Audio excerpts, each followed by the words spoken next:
Well, good morning, good afternoon, good evening from wherever you are tuning in.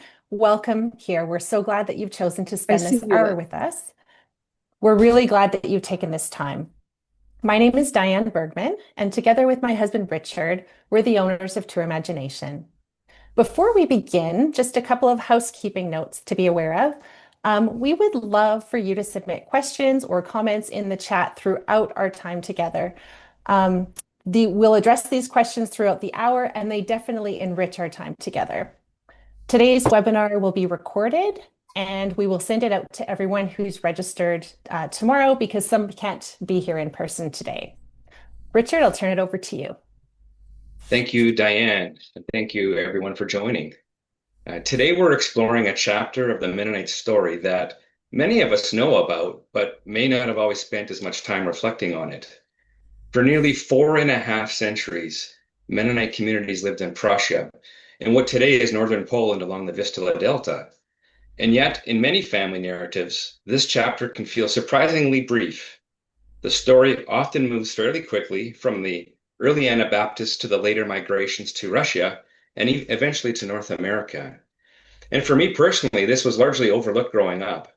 I knew that I had family that had both Prussian and some Swiss Mennonite roots, but it was never quite a chapter that we explored in much depth. In many families, it seems to sit quietly in the background of their story. So today we want to simply slow down a little and learn more about that chapter together, the communities that formed there and the landscapes where this story unfolded. And to help us explore this story, we're really grateful to be joined by a few folks, and I'm going to introduce John Sharp. John is a historian, author, and storyteller who has spent many years studying the history of Mennonite communities across Europe and Central Asia.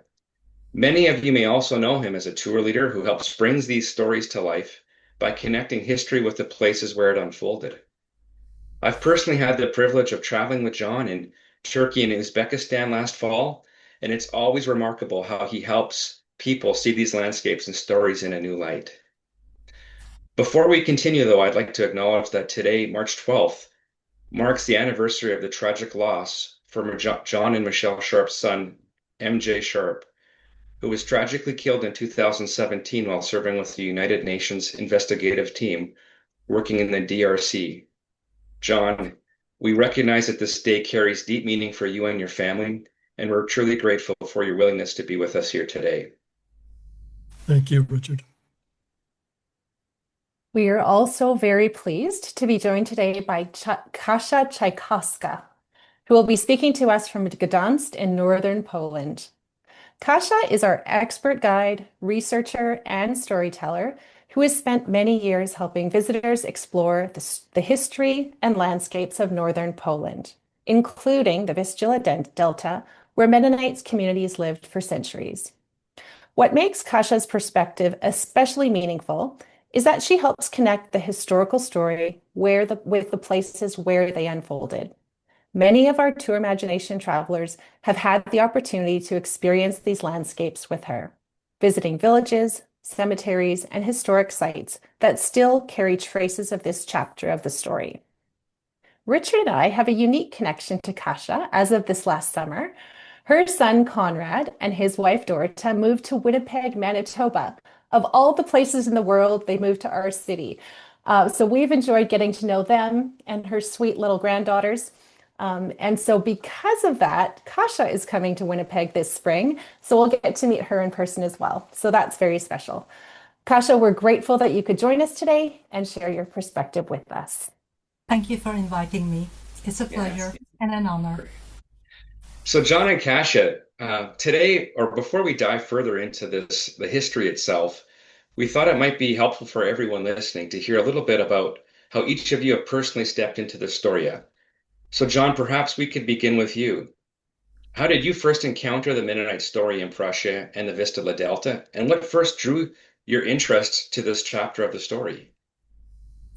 Well, I'm interested in all eras of Mennonite history, but I can blame Audrey for her introduction to this story because longtime leader Peter Clausen was no longer able to lead, and so Audrey was looking for somebody to step in and tell this story.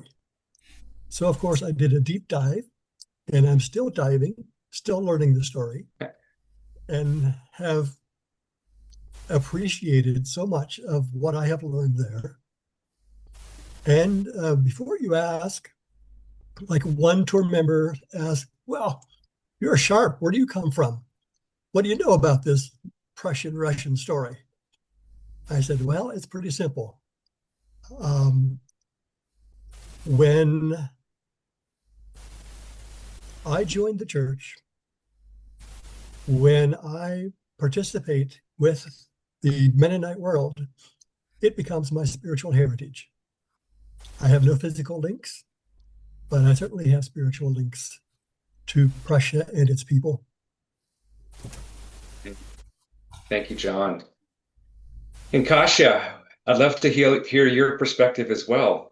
It's a unique perspective. What first sparked your interest in this history, and how did you find yourself helping visitors and travelers explore these places and stories today?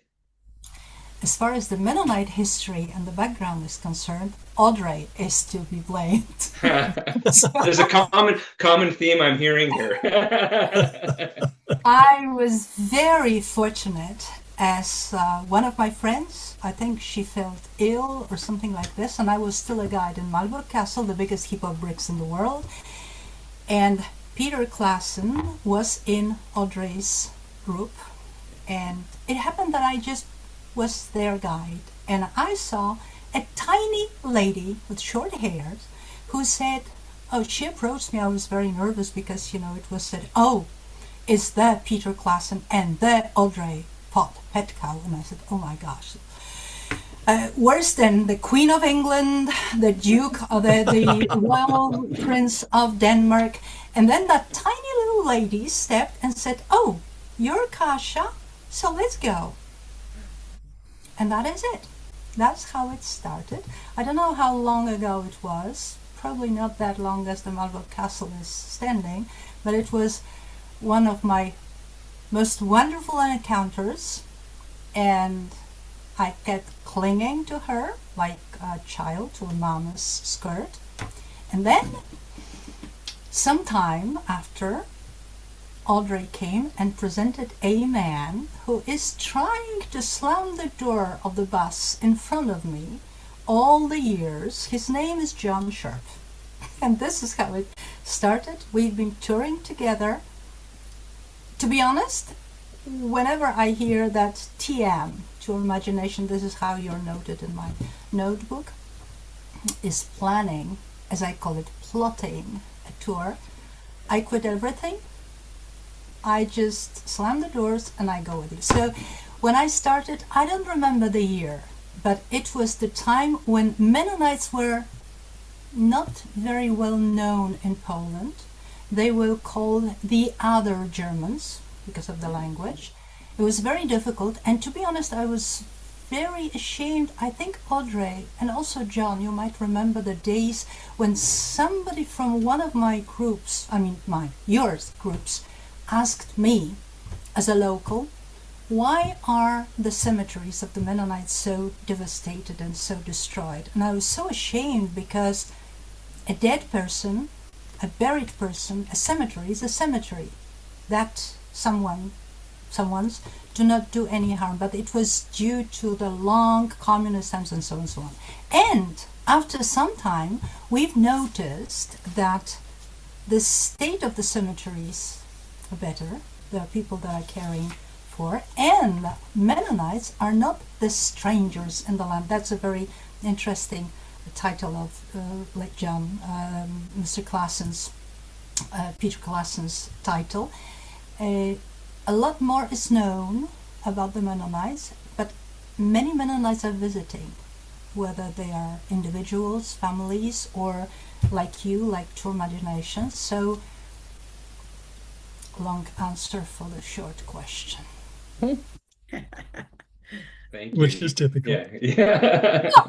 Thank you. So maybe one final question from both of you or either of you. So after spending so much time engaging with this history, what continues to draw you back into this? Well, Kasia is always entertaining, so that's always a plus. And her It's expertise, what she has learned about the Mennonite story, is amazing, astounding. So I see it as a link between the Netherlands and Russia, South Russia, Ukraine. And I keep learning more. And the more I learn, the more I want to learn. And I've learned a great deal from Kasia. Well, John, likewise, thank you very much for the historical input and for the spiritual input too. For me, it is every tour, wherever we go in Poland, the Mennonite Trail, it is the link between then and now. And, you know, every guide is very selfish, me too. So I step out from every tour enriched, for what I must thank very much, because I've learned a lot when I compare myself to me 25, 24 years ago. It's like uncomparable. So yeah, that's it. Well, thank you for sharing a bit about how each of you have stepped into this story. Maybe let's just take a step back now and look at the historical setting itself. For many people joining us today, they may know that the Mennonites spent centuries in this region, but the reasons why they came there in the first place maybe are less familiar. So let's start there. What was happening in Europe at the time that the Mennonite communities first began settling in the Vistula Delta? And what made this like an attractive area for them to migrate to? There was more freedom in that region than Mennonites were experiencing in the Netherlands. So persecution was one push, and opportunity another pull, which it always is. There was no grand imperial invitation, as in the case of Catherine the Great and Ukraine. But Mennonites filtered in.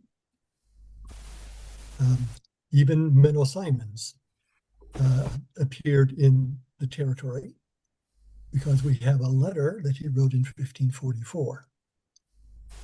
And soon landowners discovered the Mennonite expertise in moving water.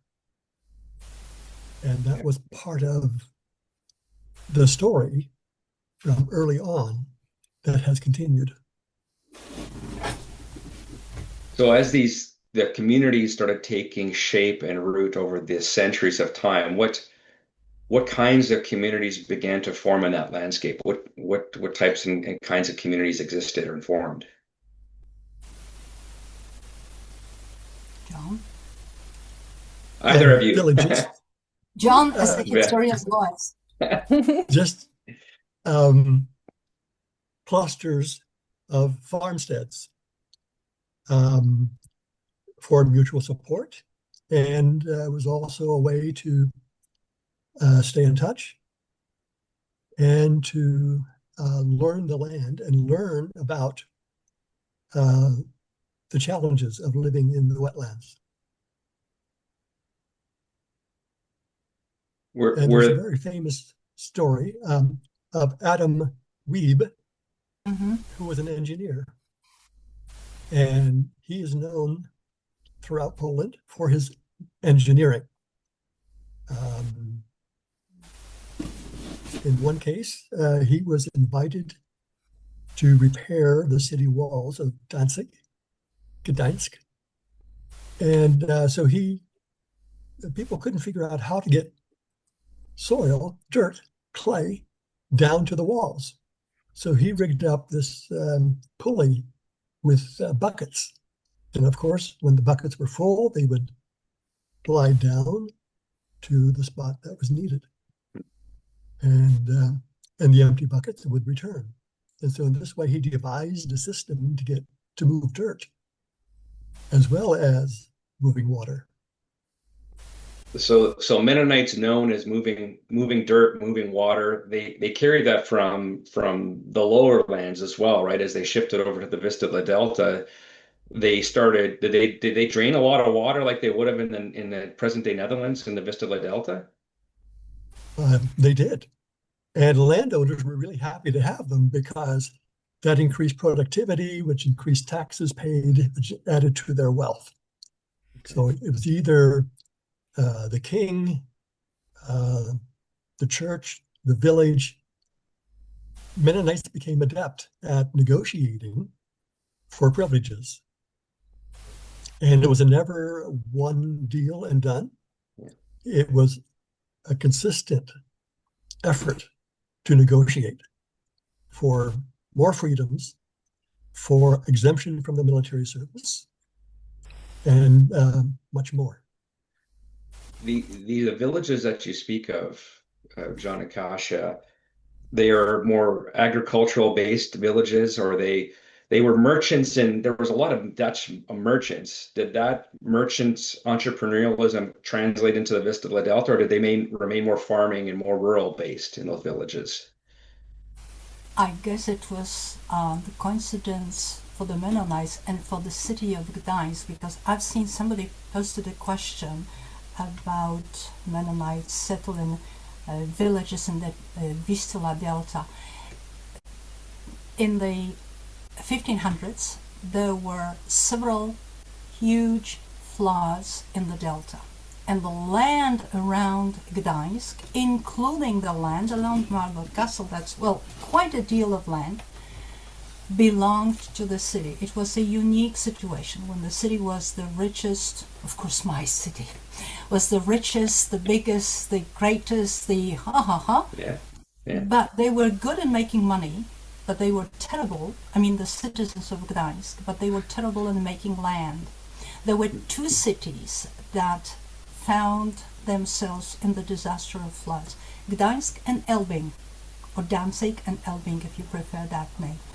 And as there were many people from the Low Countries, from the today's Netherlands, they were known as experts when you travel in Holland, I don't need to tell you. And both needed themselves. Gdańsk needed someone who was an expert in dealing with muddy land, as John said, well, shifting the soil and the dirt. And the Mennonites at that time needed the place to be safe, in fact, because Poland, we are speaking about Poland being so tolerant, well, much better than in today's Western Europe. And the people were invited when Menno Simons came to visit. By the way, he got his own personal guide at that time, only because, yes, this is what we're saying. He had his own Kasia? Probably yes. And he was driven around in the lowlands, and it was so far and so, far from everywhere in Europe, that he decided, this is how the story says, you don't fight with the legends, you just tell them, but the legend says that Menno Simons said, this is the land, that they'll be safe, and whatever he meant. And they were giving certain privileges, the people, because they had to clean the land. And this is how it started. They became taxpayers to the city of Danzig, but they were not only villagers. The city didn't want them within the city walls because they were too competitive. But we have the evidence of several people who were the citizens of Gdańsk, and we have a saying in the city: if you open a fridge, at least one Mennonite would jump out and say, "Hello, I'm Wiebe," or "I'm Clausen." Yes, because some of the buildings, the most remarkable buildings in the city, were designed, at least designed, by a Mennonite. So, yeah. Cool. And So, his name was Van den Block, Definitely. the architect. And okay. there were also painters in the family, a famous family that we Mhm. claim as Mennonites. Yeah. So maybe one final reflection on this part of our discussion here today before we move on. Why do you think that this chapter sometimes receives less attention than the larger Mennonite story, even though there was clearly communities of Mennonites lived here for centuries? Well, because of historians, like I heard on video, claiming that nothing in Poland stuck. It was just like a pipeline going through to Ukraine. That's where the real story happens. But no, we were Polish. Hmm. We went through all the changes of government, Mhm. the land theft, just on and on and on. I think that um, the real Prussian history of the Mennonites is a little bit forgotten because many, as John has mentioned, that many moved to Ukraine and they stayed within the Russian Empire and then the Soviet empire, as we call it, and they went through such terrible times that this the horror of the life under Stalin, especially under Stalin, covered everything that was before. Many people whom I meet sometimes or I ask questions,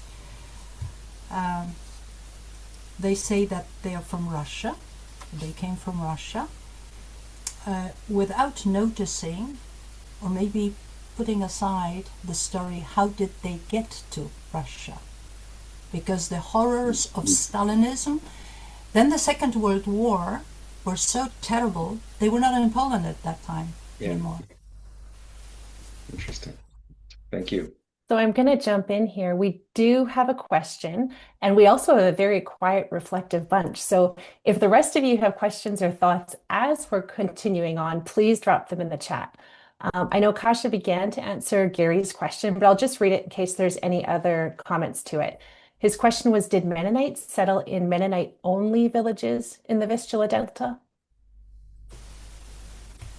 To be honest, there were no only Mennonite villages. There were villages that had, for example, more Mennonites than any other, but you all know very well, I don't need to repeat that Mennonites for a long time were not even to open their own churches and were not even allowed to bury their family, their dead, in separate cemeteries. So they buried in the on the Lutheran cemeteries, and that is why I'm sorry, most of course you can distinguish them by surnames, but today, when the people know more, but in fact they settled in the villages, which had the medieval provenance. Let's put it like this, because there were many in the area of what we know and what you also know as Royal Prussia. There were the old villages. Thank you. Yeah, and as you said, they also lived in the cities. Well, tried to live in the cities. Many were silk merchants, but they had to sell their wares outside the city. And eventually, they gained more privileges and could live and move into the city. We want to shift the conversation from the history itself to the places where the story really unfolded. So let's talk about one of the things we wanted to talk about was the remarkable things about the Vistula Delta is that even after several centuries, many traces of the story can still be seen in the landscape today. We've selected just 6 images here today to give a small visual flavor or glimpse of the region. And this is only a sample of what travelers might encounter when visiting these places.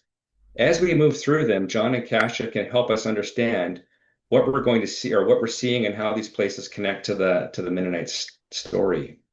So let's start with the Vistula River that you see here, which I understand played an important role in shaping the entire Delta region. John and Kasia, when people first arrived in this landscape, what do they tend to notice about it when they come? John? Uh, how flat it is and how very like the home country of the Netherlands is and was. But the river is beautiful, as you can see, and was a main thoroughfare for shipping and for traveling. It was like Main Street. Mm-hmm. Mm-hmm. It was like a highway. Today, not anymore. It was navigable, which is worth remembering. And from and to the river, there were many canals and ditches, all navigable too. Many that come today say that this is one of the nicest views, landscapes they've ever seen. I love that, especially when they say it. Excuse me, can I just answer one question, because there is somebody who, Mrs. Pauline Cleaver, says that talking about Mennonites moving to Ukraine, they were also some that stayed in Poland and were evicted in 1945. My husband was one of them. Yes, there were many, and that is why such a building as you can see now here on this picture is the building that stayed lucky, was very lucky, that remained after the Second World War and after the frenzy of destroying everything that was not Polish, whatever Polish means. That was why I mentioned at the beginning, when I was introducing myself also, I mentioned that for a long time I was very much ashamed about the state of the cemeteries, the Mennonite cemeteries, which we have in Poland, because not only the people were forced to leave, anyone who did not speak Polish, to be honest, was forced to leave after 1945, and the ones that spoke Polish and wanted to stay and opted for Polishness had to repeat the famous Polish tongue twister. Chrząszcz brzmi w trzcinie, w Szczebrzeszynie. You can't pronounce it sober. And the building here in question that you see on this picture was extremely lucky, because it was one that survived the destruction. The family that took it, because they were abandoned. Well, yes, because if the people left, the building just stayed. Even the cows stayed, everything stayed. So Kasia, just to clarify, you're saying that is this an example of Mennonite architecture at that time that remained and was a, wow, okay. Yeah, and it stayed like, just imagine the situation that you're told that you have half an hour at the best to pack everything. You're staying for generations, for centuries in the same place. Your family comes and that next generation grows and grows, and we collect things. We collect memories, we collect everything, and then suddenly you've got 30 minutes off and away, leave the cows and leave whatever you have, lay the tables, and just go. And the building was very lucky because it was settled with the family. They had many children. They were the Poles that settled, that took the building, and many post-Mennonite buildings in the lowlands. The people were driven out and away from what the Russians took from Poland.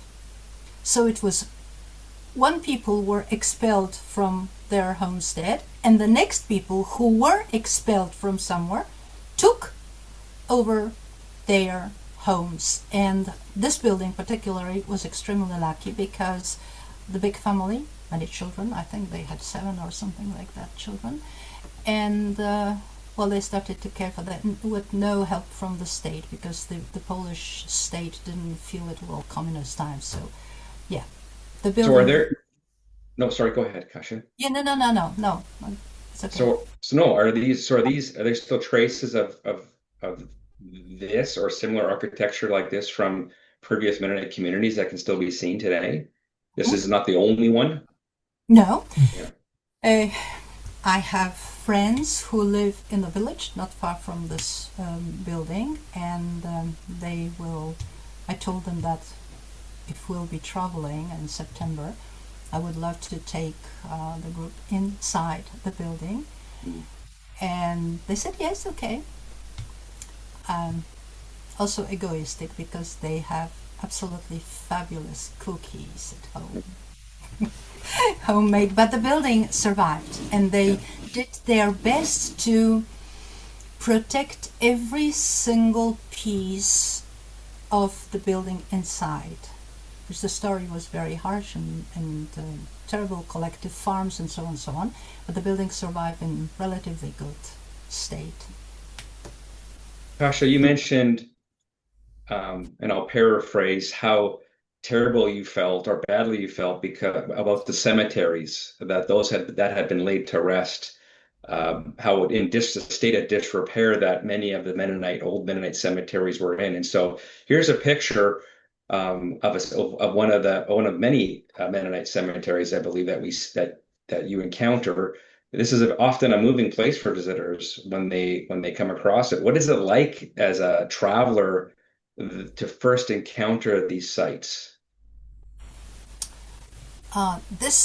Families, especially for Yeah. families, to see their family name on a stone in such a faraway place makes an immediate connection. Yeah, it's a great connection, especially that they find the surnames, which is absolutely breathtaking. And to be honest, as you can see, it's that particular cemetery is the biggest Mennonite cemetery in Poland, well taken care of. And I've read the note that some Mennonite cemeteries have been restored, funded by the government. No, not by the government, by the local, how would you call it, communities, and the local, also the local authorities. It's unfortunately we have, maybe fortunately, we have very fine local communities which are taking care of the gravestones. One of the examples which we always visit, we've been visiting for years now, is the Czaykowska cemetery. It's a local community. It started with the group of young people who started to tidy the cemetery, exactly like this one. This one on the picture is the Stogi Hojbudyn near Malbork, or Marienburg if you prefer.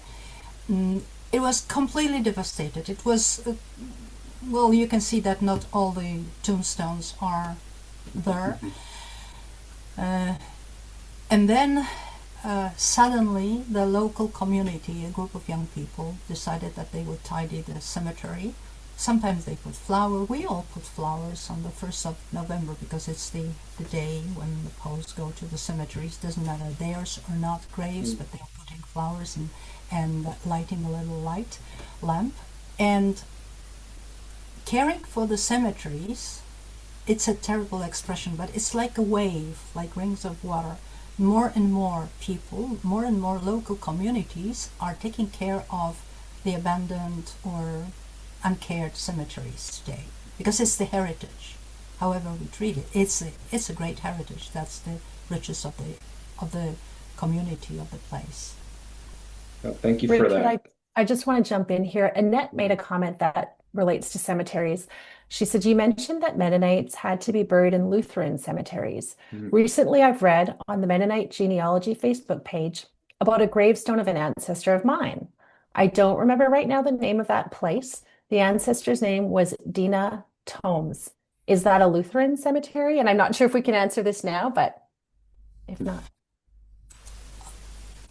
To be honest, I don't remember if we've been there, John, or not, but on the way, in the lowlands, in the Żuławy, not far from this cemetery here on the picture, there is a church which was built in the Middle Ages. it was owned by the Roman Catholics. Then during the times of Protestantism, it was taken by the Lutherans. And there are several tombs of the Mennonites in the Lutheran cemetery, which today is the Roman Catholic cemetery, because Poland is mostly Roman Catholic. So I know it's confusing, but you know, from one to the other, because the Mennonites, they had to pay for, well, John historically will tell you more. Well, come on the tour with us. There you go. There you go. Yeah. Why don't we move to the next I image? had to, I'm sorry, but Yeah. Richard, there's Or- one more question okay, directly sorry. related to cemeteries Okay. here. Yeah, that's a hot topic. Yes. Yes. MJ asks, are they taking better care of the cemeteries because they have met the Mennonites coming on the tours? yes, definitely.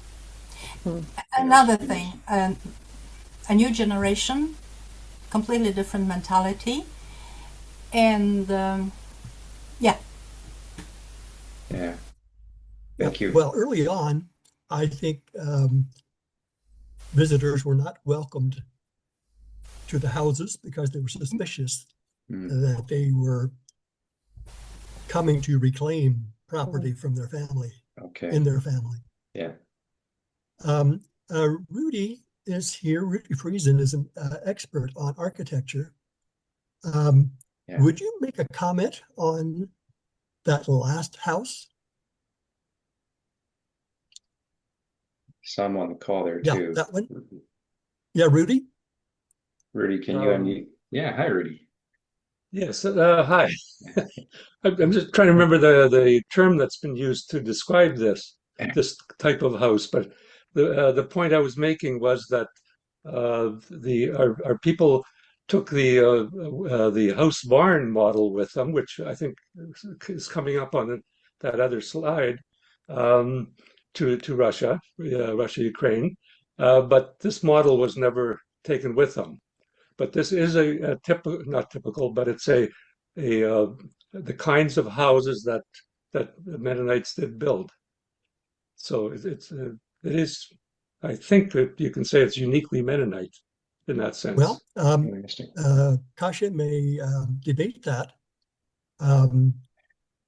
They're generally assumed to be Dutch, and some were Mennonites. Kasia, any more comments on the architecture?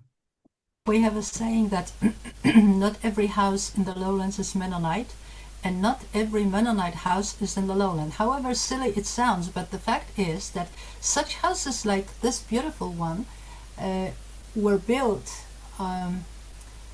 they were built in 1700s, although only two from that period of time remain. They were extremely lucky to have not being destroyed after the war. But then in the beginning of 1800s, and I remember how we traced that gentleman, John, do you remember? Peter Leuven. We pronounce it Leuven. You would pronounce it Leuven. Yeah. And it was like he comes in with beautiful houses, the most absolutely beautiful houses, and then he disappears. We don't know. He was a carpenter. He was a farmer. He was a builder, and nowhere else. We have some houses like that in Poland, in the north, a little bit more eastwards. It's called the Oberland. It is in former East Prussia. Nothing to do with the Mennonites. So the question is, how come? But the houses there are not that beautiful. I mean, not that charming as this one, because you have to say that this picture is a picture of a very charming building. It has absolutely wonderful proportions, and everything from the architectural point of view is splendid. The houses in the east are very huge, like massive, like fortresses. So yes, they are Dutch. They are very, very Dutch. And there is also the question about the comment about some German families that fled have maintained connection since 1980s. with the Polish families that took over the land and have worked to restore the cemeteries with them. Yes, of course, but they were like individuals, not mass activity, because we have to remember that for a long time there was a huge state-made propaganda. Now I'm quoting, "They will come and take the land from you." And I don't remember if we all remember, but once upon a time we were traveling along in the lowlands, and we stopped by the beautiful house like this one, and a woman came yelling at us. Well, I'm not that tactful as Audrey is. Unfortunately, Audrey, you didn't raise me well, and I yelled back. I have a nature of Dirty Harry, so we took some pictures and then we moved on. That woman was a little bit older than me, so today I understand that she was horrified, even though it was the 21st century, so we would say some years ago. She was horrified that they came to take her house. So Her only house. individuals, yes, of course, we just wanted to take the house in the pictures. And yes, there were many people who were coming and helping to restore the cemeteries, but it was not official, and it was not... those of you who know about Rzechówko Cemetery near Szwec know that it was in a terrible state, and we wondered how to get there. And do you remember, John, how many times, Audrey, we didn't even get there because it was we were unable to do so. Now it has a fence. Archaeological diggings were done, and it was done officially, and it was supervised by the local community. So for me, I think I'm proud. Finally. So, Achievement. thank you for And that. yes, we were in Heubuden Cemetery that you just saw in 2024. Let's move to this picture here. Tell us a little bit about this church and its connection to the Mennonite story. And this is the Kazun church house, which we fear will not be there the next time we go. so tell us more.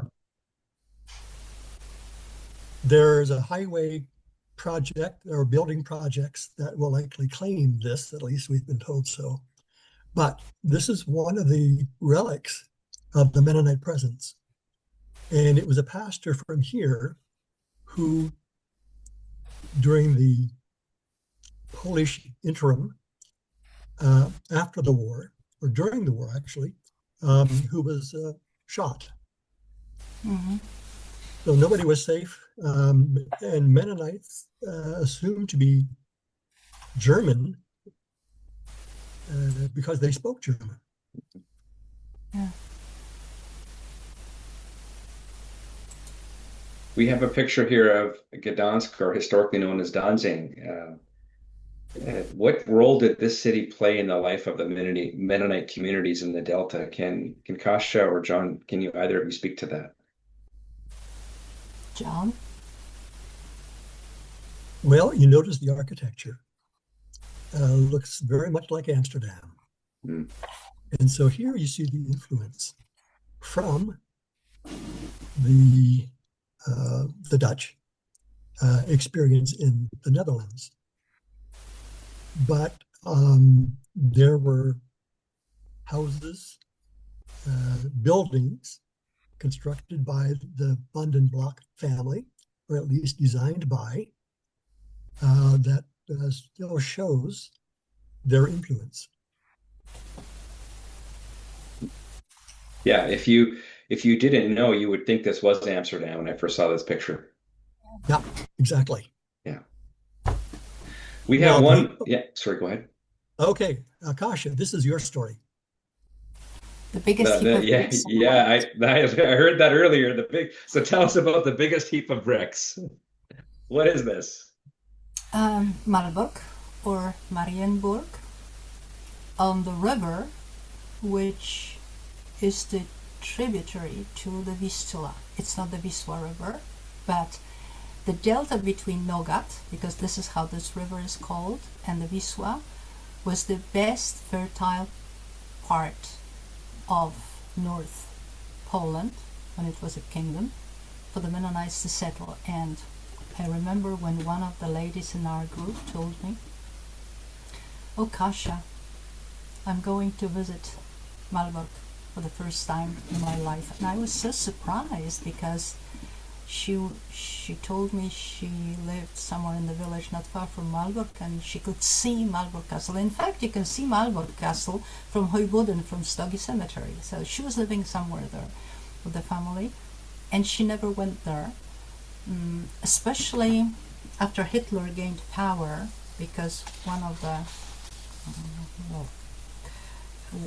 the authorities of Malbork were very Nazi, and whoever was coming there, especially if they had young people in the family, they were very afraid to come so that they would be drawn to Hitlerjugend or wherever. And when we went to the castle, we had a little time because it's on the way. And it was very difficult for me to explain that the castle was built between 1200s, late 1200s, and the beginning of 1400s, quite a while. And we know... And who built it, Kasia? The Teutonic Order. I'll say about it in a moment, but just to make it, to visualize the might of the castle, we have the bills that say that about 60 million bricks had to be made by hand to build that heap of bricks. And who are the Teutons? It's the medieval times, medieval 1200s, when the Teutons were given the land by Poland, by the rulers of Poland at that time. Why they were given the land? Because they helped against the Baltic Prussian tribes. I know it's very complicated. I'll just shorten the story. Me shortening the story, but that doesn't happen. But in fact, the fact is that medieval times, the times of Crusades, and also North Poland had non-Christians. And it was a custom that if you had a problem with a neighbor, you called a crusader. And I wish I had some today. But the fact is that they were called here and they were given land only for the time being. You know, you do your job, you get the land will work for you, but you go. You just leave the land. It's a leased land. And that you just falsified the document, and they stayed. They wanted to stay forever and ever. That's why they built that heap of bricks, because that was their capital. But then, and this is how it connects with the Mennonite history, because the Poles were fed up, especially Gdańsk. Oh, the cities, let's say, were fed up with this neighborhood. There was the long war lasting 13 years in 1400s. The Polish kingdom won. They drove the Teutons out and away, the Black Crosses, and the land, together with Malbork, became owned by Gdańsk or Danzig.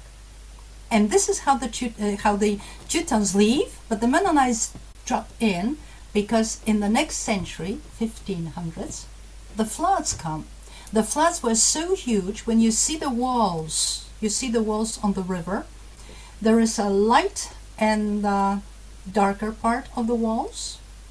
Of course, it's been rebuilt after the Second World War, but it was rebuilt in such a way to show you where was the flood, how high was the river, which is a very lazy river. You see from the waterfront, you've got that dark side. This high was the river in 1540s, because that was the first flood. And this is when the Mennonites drop in. Okay, once again, a short question. Okay. Thank you, John and Kasia. I think those images give us just a small glimpse of how the story still lives in the landscape today. So I hope that Very some much of so. you have been reading some of the comments. There's been some great comments in the chat. Thank you very much. We did have a couple of questions come in before the webinar started, so maybe we'll just address those two. The first was, how much of the Mennonite presence is still visible in the region today?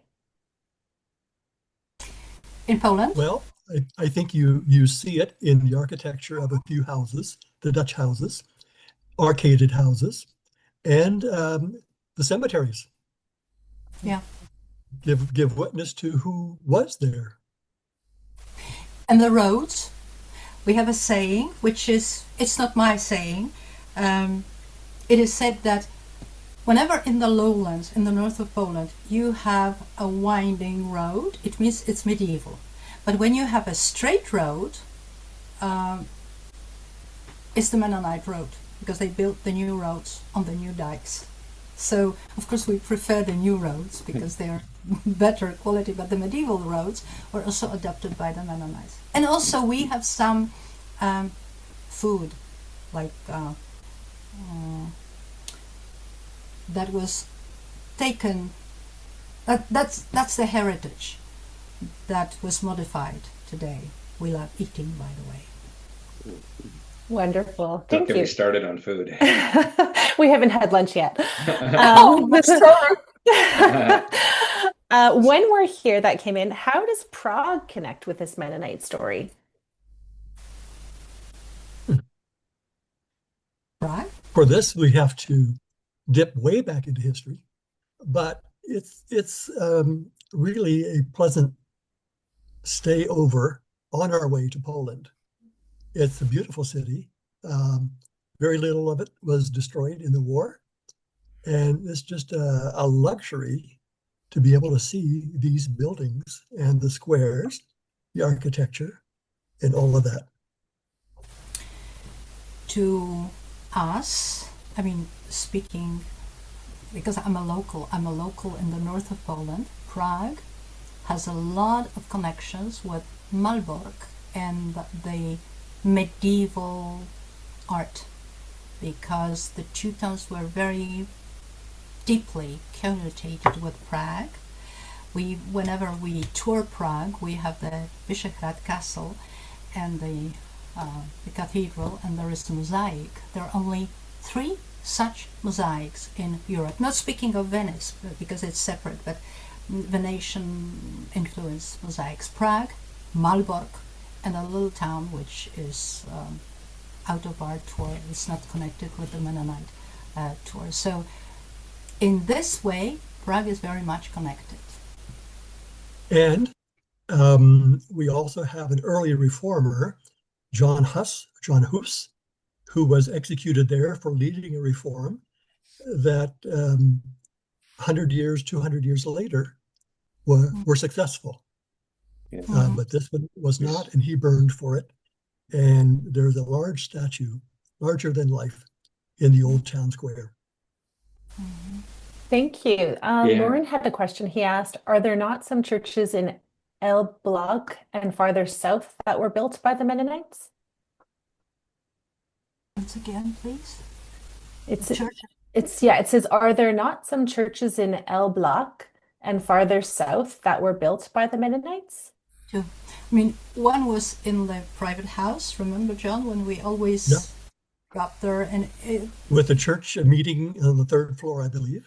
Yeah, and it was in the private house, which is, for me, it's still amazing, because whole Elbląg was completely ruined and devastated in 1945, which was the end of the war, and burnt and turned into rubble, and only that secret church remained. It was owned by a silk trader who was Dutch, a Mennonite, and it was a secret church. And then the next one was just outside the old town of Elbląg. I think we had once the meeting there it is a Polish Catholic church, the Protestant church. We had a wonderful meeting with the priest there, who treated us with pączki. Do you remember, Audrey, how we couldn't get out there? And a wonderful person, by the way. So there are 2, yes, definitely. Thank you for that question and for the other questions. So today we've simply tried to slow down and take a closer look at a chapter that the Mennonite story that many families know is there but have not spent as much time exploring. And as John and Kasia have helped us to see today, something shifts when people actually visit these places. When they walk through the villages, see the cemeteries, see the landscapes, and encounter the traces of the story that still remain to be told and shared. That's part of what's upcoming in the journey that we are offering this fall, that they're referring to. This tour that we offer begins in Prague, travels through several meaningful cultural and historical places across Poland, and then continues into the it continues north into the Vistula Delta, where many of these communities once lived. If today's conversation has sparked your curiosity about this chapter of the story, we'd love to have you consider joining us. And I know this was exactly part of the story that Les Zacharias really wanted to speak to. And so we will find a way in the email that we send to everyone who registers tomorrow how to share a bit of Les's connection to this story. He was prepared, but we just had some microphone issues. The other person I think we need to thank before this meeting ends is Audrey. Audrey, you've connected us to these brilliant people, and we're thankful. Audrey Voth-Petkow is former owner and dear friend to us now as well. Thank you. Diane. Oh, do And you I want to just have a want to minute? Yes. just insert that anybody who travels with Kasia and John will have a wonderful experience. Very informative, very fun, exciting. It'll be a good journey. You know that Kasia's worth it since Audrey's coming all the way to Winnipeg from BC to visit with her. Yes. Yes, I am. Yes. Looking forward to it. Can't wait. Yes, we look forward to it. So again, thank you all for joining us. We will send a follow-up email with the recording, and we're grateful that you took time to spend today with us. Bye-bye. Thank you very much. Thank you. Bye. Bye-bye.